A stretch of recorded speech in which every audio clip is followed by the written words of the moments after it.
So here's my very first custom-made Ouija board. Been wanting to make one of these for a long time, and I finally took a break from all my other projects and decided to do so. It didn't take me very long, just took a few days. A lot of dry time involved with the varnish, but that's to be expected. I made this out of 3/4 inch thick, which is actually more like 1/2 inch thick if you really measure it, by 18 by 36 inch pine. And I'll show you how thick it is here. I wanted it to be pretty thick so it won't warp over time or anything like that. Put a lot of varnish on there, as you can see.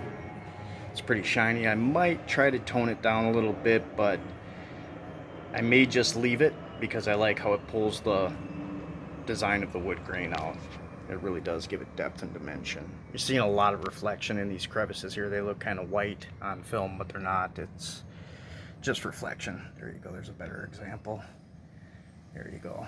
A little bit better example of what it looks like. And the planchette, I believe, is about an 1/8 inch thick. Pretty simple design on this one.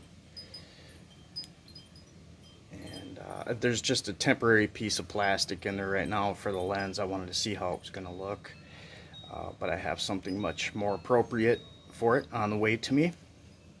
I used my all-time favorite stain, which is red mahogany.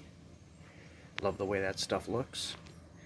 And for the letters and numbers and the designs on there, I transferred them onto the board with white carbon paper so it was more visible against the dark stain, and I painted them on there, each one by hand, and sort of went over it with a weathering type wash that I created out of some paint, if you will, and sort of give it a little bit of a different look. I didn't really want to destroy the lettering, like make it look like it's peeling up or anything too much. I just stuck with, you know, like over here, how the cracks are kind of going through some of them, stuff like that. I didn't want to make it look like the numbers were peeling up or anything like that. I think on the next one I'm going to go a little bit crazy with the weathering and maybe do a flat clear coat. Give it a really weathered, used look. Maybe cut some pieces out of the board, you know, to make it look very well used and beat up.